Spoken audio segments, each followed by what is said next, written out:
लेकिन एक बड़ी खबर आपको बता दें जो इसी घटनाक्रम से जुड़ी हुई है। उद्धव गुट ने दावा किया है कि मराठा आरक्षण को लेकर जो सर्वदलीय बैठक बुलाई गई है उसमें उनकी पार्टी के सांसदों और विधायकों को नहीं बुलाया गया है। तो ये बड़ा बयान शिवसेना उद्धव गुट के नेता की तरफ से आया है। उद्धव गुट के नेता और सांसद संजय राउत के मुताबिक इस बैठक में केवल महाराष्ट्र विधान परिषद में विपक्ष के नेता अंबादास दानवे को बुलाया गया है। संजय राउत ने कहा कि जब महाराष्ट्र जल रहा है ऐसे में शिंदे सरकार शर्मनाक राजनीति का सहारा ले रही है। वहीं उद्धव गुट की सांसद प्रियंका चतुर्वेदी ने भी कहा कि ये कोई आश्चर्य वाली बात नहीं है, ये गैर संवैधानिक सरकार है जो गैर कानूनी तरह से मुख्यमंत्री बने हैं। उन्होंने उद्धव गुट के साथ गद्दारी की।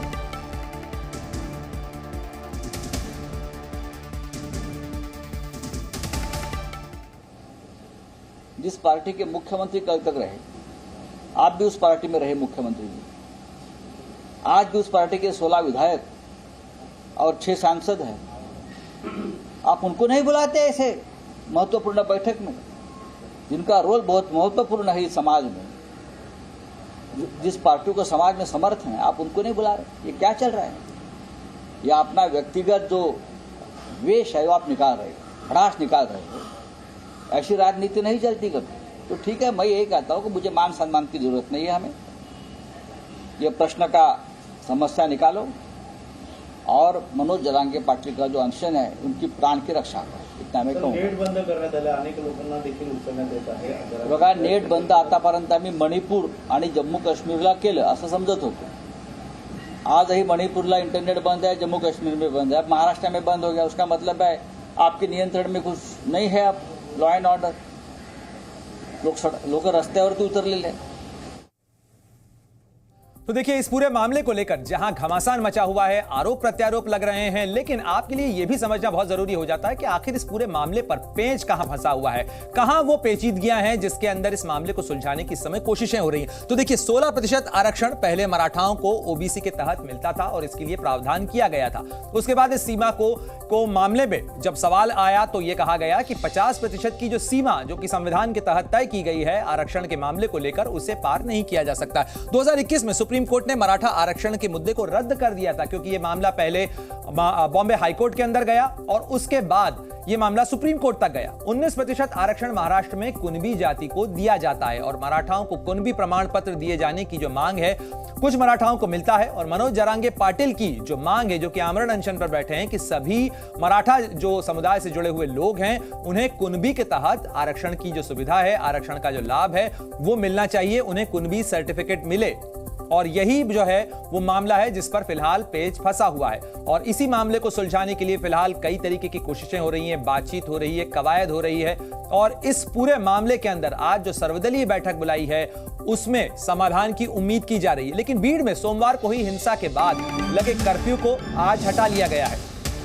मराठा आरक्षण से जुड़ी बड़ी खबर आपको बता रहे हैं, लेकिन भीड़ के इलाके में जहां हिंसा हुई थी वहां कर्फ्यू भले ही हटा लिया गया हो, लेकिन इलाके में धारा 144 लागू रहेगी। साथ ही फिलहाल इंटरनेट पर जो बैन लगाया गया था वो भी जारी रहेगा। भीड़ हिंसा मामले में पुलिस ने अब तक 99 आरोपियों को गिरफ्तार किया है। इसके अलावा आज सुबह से जालना में भी इंटरनेट सेवा को बंद कर दिया गया है। अधिकारियों के मुताबिक जालना में कल तक इंटरनेट सेवा बाधित रहेगी, बंद रहेगी।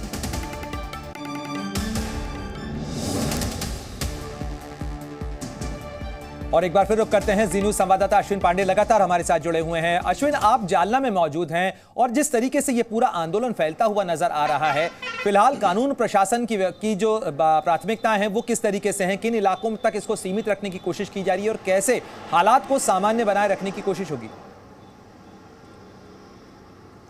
जी देखिए, मराठवाड़ा जो रीजन है ये मराठाओं का गढ़ माना जाता है और यहीं पर हिंसात्मक घटनाएं भी हुई। अगर हम बात करें बीड़ में तो बहुत ज़्यादा हिंसात्मक घटना हुई सोमवार को, जिसके बाद इंटरनेट की सेवा बंद कर दी गई है, जो अभी तक बंद है। धारा 144 जो है अभी भी लागू है। कर्फ्यू जो था हालांकि उसे हटा लिया गया है, दुकानें खोल दी गई हैं। हिंसात्मक घटना को पूरी तरह से कंट्रोल कर लिया गया है। जालना में जहां इस वक्त मैं हूं, मैं जालना और औरंगाबाद बॉर्डर पर आकर इस वक्त बातचीत कर रहा हूं, क्योंकि जालना में इंटरनेट सेवा पूरी तरह से बंद कर दी गई है।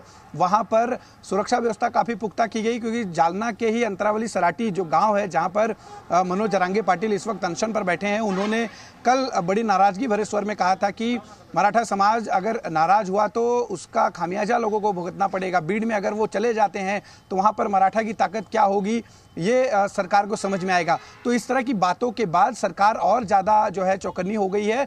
जालना में जो कल तक इंटरनेट सेवा चालू थी, आज इंटरनेट सेवा जालना में भी बंद कर दी गई है, जो अधिकारियों के मुताबिक कल तक जारी रहेगा।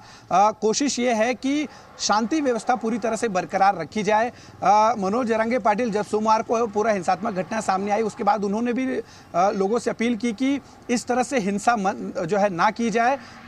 मराठा समाज क्योंकि शांतिपूर्ण तरीके से पिछले 4-5 सालों से अपनी बातों, अपनी मांग को रख रहा है, और ऐसे में इस तरह से हिंसात्मक घटना कहीं ना कहीं जो उनकी मांग है, जो आंदोलन का मुद्दा है, वो भटक जाएगा। बिल्कुल अश्विन, आप बने रहे हमारे साथ में, लेकिन दर्शकों को वो तस्वीरें भी दिखा देते हैं किस तरीके से महाराष्ट्र के अलग अलग हिस्सों से इस मराठा आंदोलन को लेकर जो तस्वीरें सामने आ रही हैं। देखिए, शिरूर से तस्वीर सामने आई जो पुणे के नजदीक है, किस तरीके से भीमा नदी के अंदर कमर तक पानी में डूबकर लोग खड़े होकर विरोध प्रदर्शन कर रहे हैं। ये अपना विरोध जताने का एक शांतिपूर्ण तरीका जरूर है। इसके अलावा सताना जो नासिक का इलाका है, वहां भी मराठा आरक्षण को लेकर कैंडल मार्च निकाला गया, यह भी शांतिपूर्ण तरीका है। लेकिन कई इलाकों के अंदर, जहां पुणे के अंदर विशाल मार्च निकाला गया, तो वहीं बीड के अंदर, नासिक के अंदर, लातूर में कई जगह पर इस तरीके की हिंसक उग्र प्रदर्शन की तस्वीरें भी सामने आई, जिसके बाद वहां पर कर्फ्यू लगाया गया था। हालांकि बीड में कर्फ्यू को हटा लिया गया है, लेकिन धारा 144 अभी लागू रहेगी।